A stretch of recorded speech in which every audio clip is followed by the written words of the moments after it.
Bonsoir à toutes et à tous, bienvenue pour cette vidéo d'analyse technique. Ce soir, vendredi 8 mars, à la clôture de la bourse, cette vidéo est un peu exceptionnelle puisque pour la première fois, je vais analyser 8 valeurs.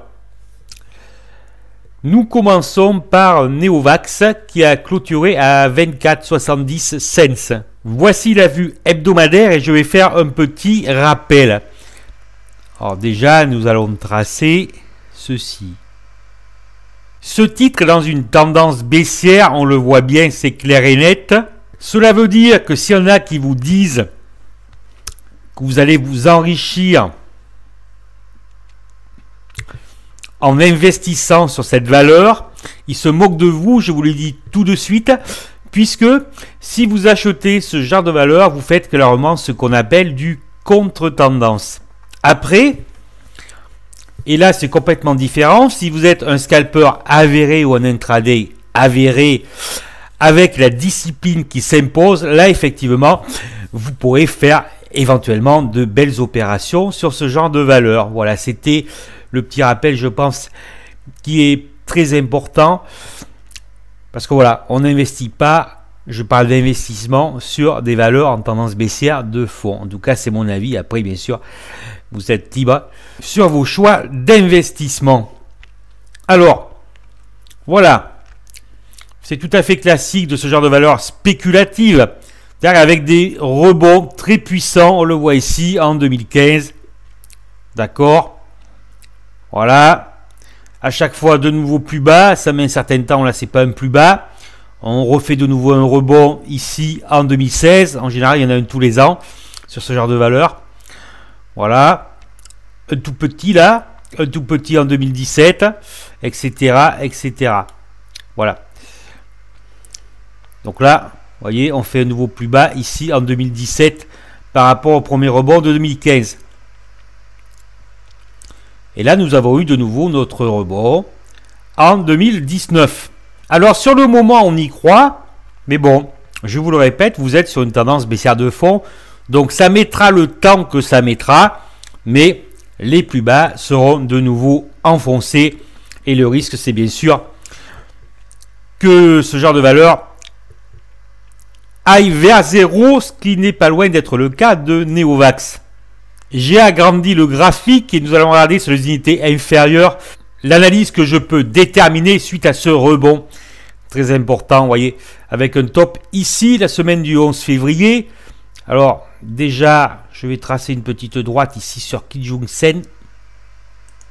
En 4 heures, c'est baissé en dessous du Kumo, mais nous sommes dans une dérive latérale, plutôt sur le bas d'une dérive latérale. Il faut dépasser ici les 26-25 cents pour espérer éventuellement aller chercher Kijun Sen hebdomadaire à 27,91 cents. En journalier, vous voyez la belle impulsion du titre, puis un retracement lent avec une dérive latérale. Nos 26-25, s'ils sont atteints, il y a de fortes probabilités que l'on revienne tester le bas si toutefois le bas ici tient, ce qui n'est pas certain. Il y a un petit rebond sur le bas à 23,5, d'accord. On va chercher les 26-25 maximum. À mon avis, il y a peu de chances que ça passe, mais sait-on jamais sur un mouvement impulsif pour aller chercher Kijun Sen hebdo ici à 27,9. Si l'on casse cette zone, ce qui est fort probable, si ce n'est pas maintenant, ce sera bientôt. Ça, je peux vous le garantir dans ce genre de configuration.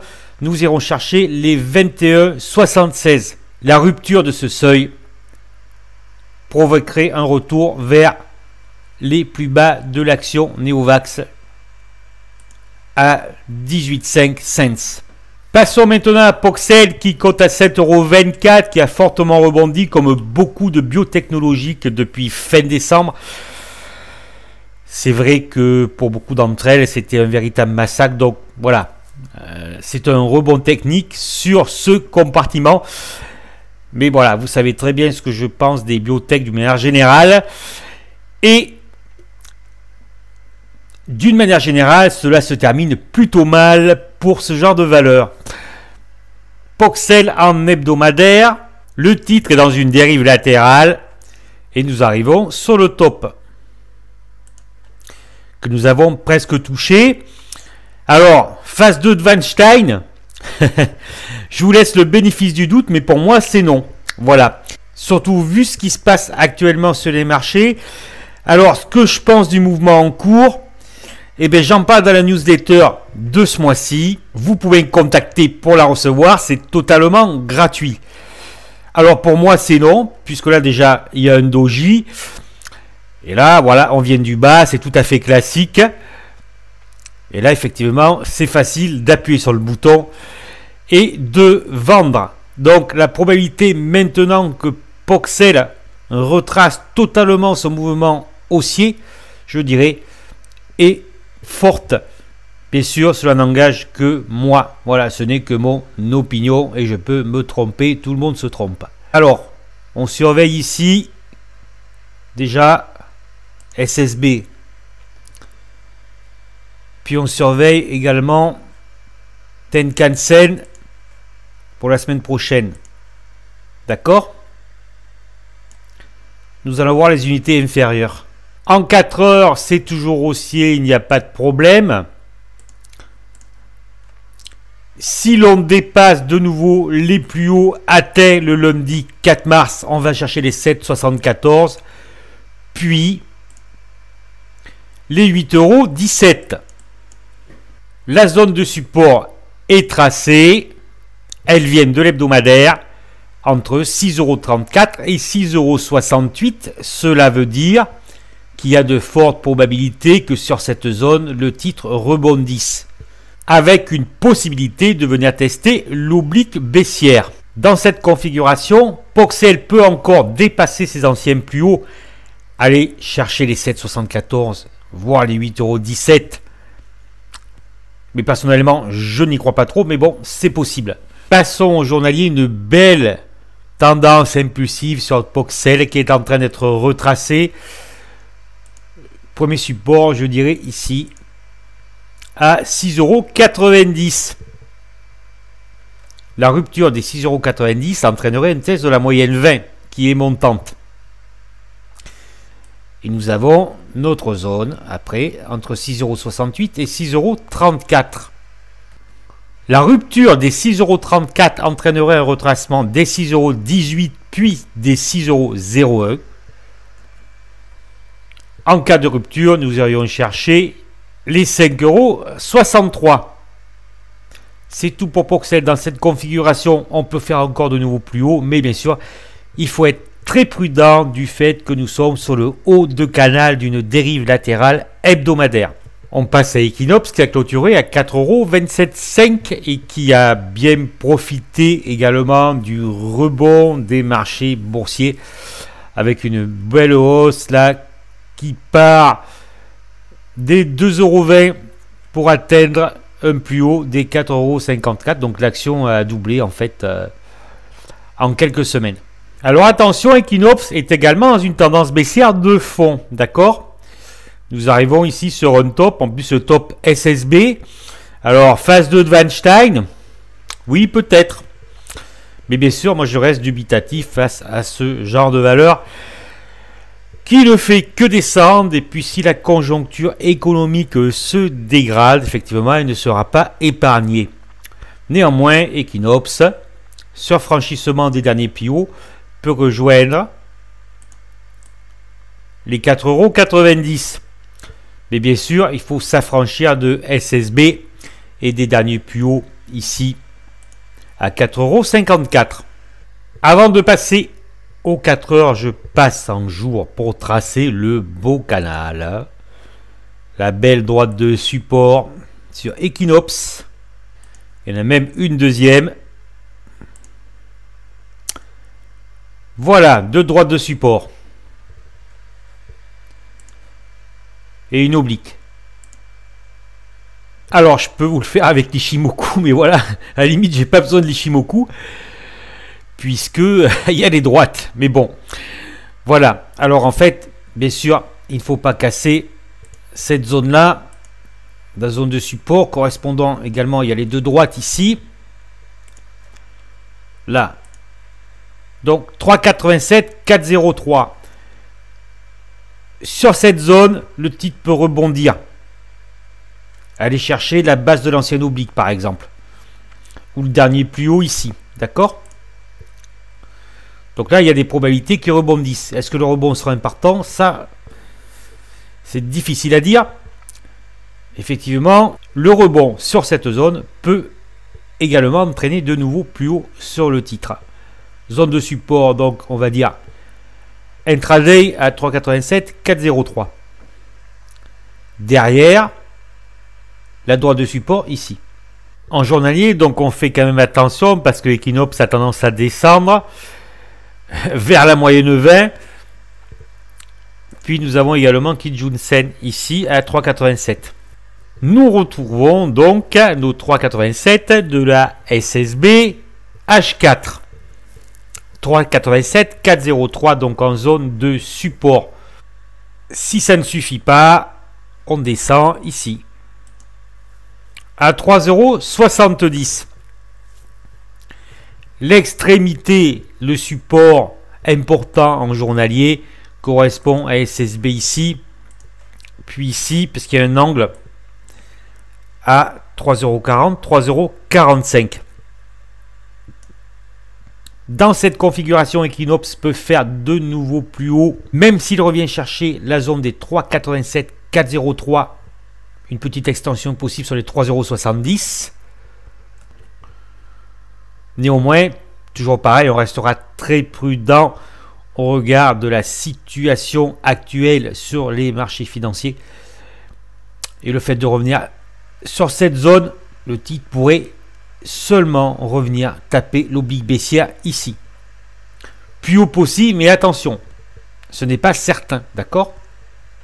Si l'on casse les 3,70 €, là ça deviendra beaucoup plus compliqué, mais le titre devrait rebondir entre 3,40 et 3,45. Il faudra bien sûr ne pas rompre les 3,40.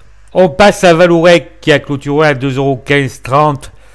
Alors Vallourec, je ne sais plus où j'ai vu ça la semaine dernière, comme quoi voilà, ça y est, Vallourec, il faut acheter massivement. Et d'ailleurs, ça m'a tellement fait rire que je l'ai envoyé à mes abonnés, je leur ai dit oui, mais c'est sûr, oui, il faut acheter, oui. Voilà, bon, bref. Vallourec est dans une phase 4 de Weinstein, donc tendance ultra baissière sur ce titre. Donc un rebond technique effectivement sur la moyenne 20 ici hebdomadaire, mais attention là, un avalement, donc bon voilà, c'est comme d'habitude. Vallourec ne va pas très bien, je dirais. La baisse entraîne la baisse, des rebonds techniques certes, mais le fait est que Vallourec est toujours dans une tendance de fond baissière. Et que tant qu'une valeur est dans une phase 4 de Weinstein, cela peut descendre vers 0. En 4 heures, le titre est franchement en train de se retourner. Il faut être très méfiant. La zone de support est à 1,96 €. 2,03 €. Rebond technique possible sur cette zone. Je dirais, nous allons chercher peut-être Kijun ici, à 2,30 € sur rebond technique. D'accord? Donc là, voilà, déjà sur l'H4. Probabilité de retour dans la zone des 1,96, 2,003. Rebond possible pour aller tester Kijun à 2,30 €. En journalier, c'est très intéressant. La zone de support qui correspond à celle que je vous ai dit, donc 2 €. 1,93 €. En gros, forte zone de support entre 1,93 € et 2,003 € qui devrait entraîner un rebond de l'action dans une probabilité assez élevée. On pourra éventuellement aller chercher 2,30 € ou alors tester l'oblique que je vous trace ici. Il ne faudra pas rompre les 1,93 €, là ça deviendrait très compliqué pour Vallourec. Et la probabilité de revenir combler le gap haussier ici de 1,73 € du mercredi 20 février serait très élevée. Passons maintenant à Selectis qui a clôturé ce vendredi 8 mars à 15,44 €. Selectis, cela faisait un moment que je ne l'avais pas analysé. Et je lui donne un surnom à cette valeur, la championne du monde de la dérive latérale. Voilà, c'est vraiment exceptionnel. Une dérive latérale très importante entre 13,98 € et 30,14 € qui dure depuis un petit moment. Et là, vous le voyez, sur atteinte en ce début d'année de la base de cette dérive latérale, il y a un rebond technique de la valeur. Effectivement, c'est très classique. On achète le bas et on vend le haut. Alors, nous voyons que le titre a buté sur la moyenne 20. Alors là, voilà, là, c'est une pénétrante très importante qui pénètre de plus de 3/4 l'ancien Marubozu de la semaine dernière. Donc là, voilà, hein, je dirais qu'on peut revenir déjà à tester ici, c'est possible, d'accord, à 14,55 €. Bon, le but maintenant pour Selectis, c'est de venir dépasser l'ancien plus haut ici, à 17,49 €, ce qui n'est pas impossible, d'accord, puisque nous sommes sur le bas d'une dérive latérale, et ce genre de truc là, enfin bon, moi j'appelle pas vraiment ça une phase 4, hein. Je dirais plutôt que c'est une phase 1, voilà, d'accord, on va de part et d'autre là de la moyenne 30 semaines. En tout cas, si on passe à 17,49, ce qui est possible, nous irons chercher, en fait, après, vous voyez, la moyenne 30 ici, avec Kijun, vers les 19 €.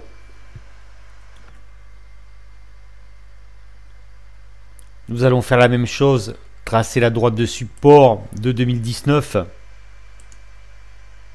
J'y reviens après le 4 heures. Effectivement, Selectis peut revenir vers les 14,55 €, mais nous voyons que là, nous avons notre droit de support et le Kumo span ici, bien qu'il soit fait, protège le titre. Donc là, il est tout à fait possible, en fait, que Selectis se rebondisse ici, ou commence à rebondir le 10 matin, pour aller chercher, avec une probabilité assez importante, je dirais, le haut du Kumo par là, les 16,60 €. En tout cas, là, on peut repartir ici, voire peut-être de nouveau chercher ici. Possible. Il faudra voir. La rupture de la droite, 14,55 €, puis les 13,98 €, le bas de la dérive latérale long terme. Alors, le jour est très intéressant, puisque tant que la droite ici tient et que le titre reste dans le Kumo, on peut aller chercher en fait les plus hauts à 17,49 €. Ça reste possible. D'accord? Les 14,55 €, là nous irions chercher ce rebond, les 16,60 €, 16,76 €, probabilité. Par contre, voilà, la rupture des 14,55 € renverrait le titre vers les 13,98 €. Donc là, possible pour Selectis quand même, tant que ça tient, d'aller chercher les 16,60 €, 16,76 € au minimum. Soyez quand même prudent sur cette valeur, c'est une biotechnologie, je vous le rappelle. On passe maintenant à Dassault Systèmes qui a clôturé à 129,45 €. Alors voilà, c'est ça que je veux vous montrer. Je vous ai parlé de la tendance ultra baissière de Neovax, et effectivement qu'il est ultra risqué et je dirais dangereux, voire suicidaire, d'acheter une valeur en tendance baissière de fond.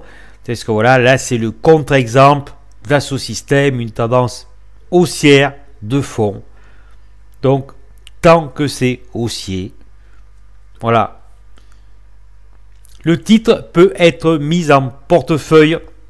Effectivement, voilà, tendance de fond haussière, c'est-à-dire qu'en fait, il y a de forts supports et ces forts supports seront rachetés pour venir aller chercher au fur et à mesure de nouveau plus haut. Je reviens à l'hebdomadaire. Donc nous pourrions tracer une droite de support sur laquelle Dassault Systèmes a rebondi. Donc là nous avons une inflexion de la moyenne 30. Nous pouvons penser éventuellement en début de phase 4 de Weinstein. Là nous avons un fort rebond sur de très bons résultats. Mais je dirais attention. Avec cette oblique baissière, là, on pourrait penser que voilà, c'est le rebond et que Dassault Systèmes va repartir en phase 2 de Weinstein. Mais moi, je dirais attention. Alors ça, je dirais que ça ne me plaît pas forcément. C'est pareil et permettez-moi d'en parler de nouveau. J'en parle dans la newsletter que je vous recommande absolument. C'est sans engagement. Alors moi je dis attention, oui c'est possible, la tendance de fond est haussière, mais voilà, hein, il y a quand même des alertes assez sérieuses sur l'économie mondiale. Donc effectivement, ça serait, je dirais peut-être une probabilité d'un refus de la phase 4 de Weinstein, d'un rebond technique classique avant une rechute probable. On reste méfiant sur le titre. Mais tendance de fond haussière, on peut revenir sur les anciens plus hauts ici, à 141, si toutefois les marchés repartaient de l'avant.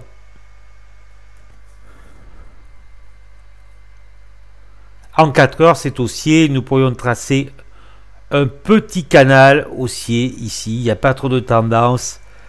Alors voilà, il faut passer l'oblique pour aller tester les 141. Mais attention, la rupture ici du Kumo, et là vous voyez qu'il est fin, donc là il faut faire très attention. Nous irions chercher la base du gap à 121 €, puis éventuellement combler le gap à 116,75 €. En journalier, on se méfie également.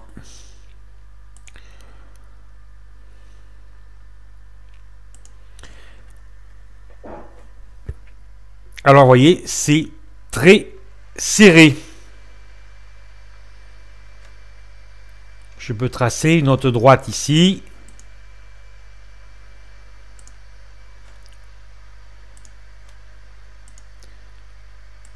Le fameux petit canal haussier sur l'action. On passe les derniers plus hauts. On peut aller tester les plus hauts historiques à 141.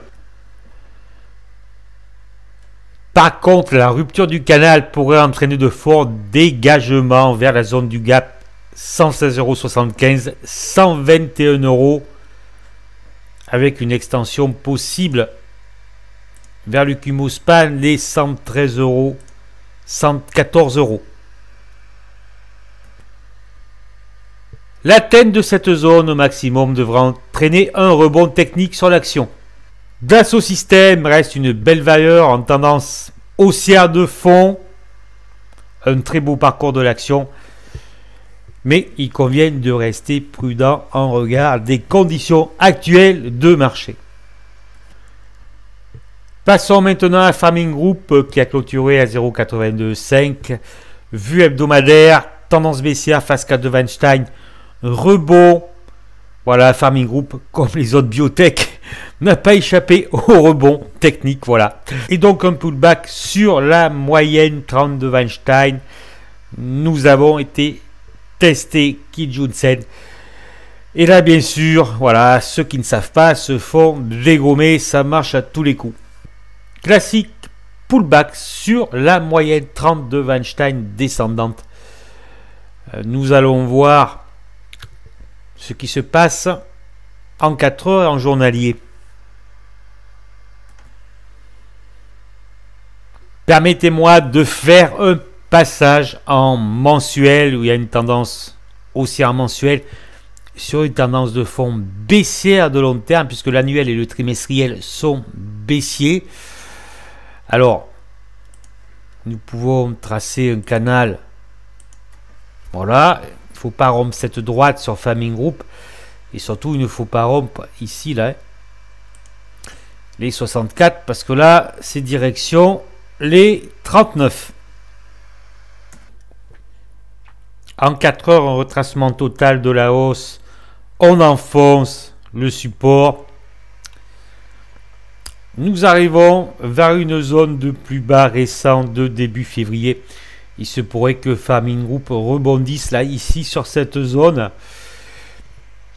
Et aller chercher, peut-être, Kijun Sen à 91,4.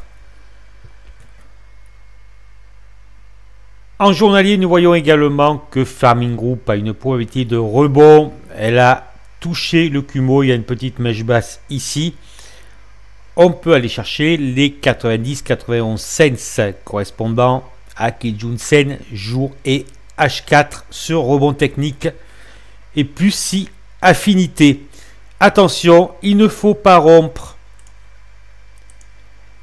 les 78 cents sous peine d'aller de nouveau chercher ici la droite de support autour des 70. Voyez, en cas d'afforcement de cette droite de support, nous allons chercher les derniers plus bas à 66 cents avant les 64 cents. Et l'intégralité de la reprise technique serait ainsi retracée. En attendant un rebond possible tant que les 78 tiennent sur Pharming Group. Je vais passer maintenant à la dernière valeur demandée par les abonnés. Il s'agit de Manitou. Manitou qui a clôturé à 26,85 €. Je vous montre l'annuel. Bon, pour moi, c'est une magnifique dérive latérale. Mais nous avons quand même un canal haussier ici, là. Une tendance de fond haussière sur le titre, sur cette société, avec une belle droite ici. Sur, je dirais, une dérive latérale quand même. Tendance à être vers le haut de la dérive latérale. Attention, cependant, puisqu'en hebdomadaire, vous voyez, nous sommes en phase 4 de Weinstein et que le titre a buté sur la moyenne 30 semaines, classique rebond dans un marché baissier où crac, il y a des rebonds parfois puissants sur la moyenne 30 semaines avant que cela redescende et éventuellement enfonce les derniers plus bas. En jour, la droite de support du titre Manitou, suite à la reprise des marchés, cette droite de support qui démarre en décembre, vous voyez, cette droite de tendance. Je fais un petit passage en 4 heures. En 4 heures, le biais reste haussier. Tant qu'il n'y a pas de rupture de la droite de support et du Kumo span, c'est-à-dire que Manitou peut très bien revenir chercher les anciens plus hauts ici à 28,80 €, voire faire une extension sur les 29,74 €. Pour le jour, vous voyez une mèche de rachat ici. Il ne faut pas rompre, je le répète, la droite et les anciens plus bas ici à 25 € sous peine de revenir fermer le gap ici à 24,25 € et de tester éventuellement les 23,12 €. Le test éventuel des 23,12 € devrait entraîner un rebond technique sur l'action. Tendance toujours haussière court terme sur Manitou, mais attention, phase 4 de Weinstein. Donc, il convient d'être prudent et ce ne serait pas étonnant si cela se passe mal lors des mois à venir sur les marchés financiers que le titre reprenne sa tendance baissière et vienne rompre au final les 23 €. L'évolution des marchés dans les mois à venir sera déterminante pour Manitou, notamment en regard de son secteur d'activité. Je vous remercie de votre attention. J'espère que cette vidéo d'analyse vous a plu. Si c'est le cas, mettez-moi un pouce vers le haut, partagez-la. Je suis en congé la semaine prochaine il n'y aura pas de valeur du jour sur Twitter à partir de mardi. La prochaine vidéo sera consacrée au CAC 40. Je vous remercie, à très bientôt et bon week-end.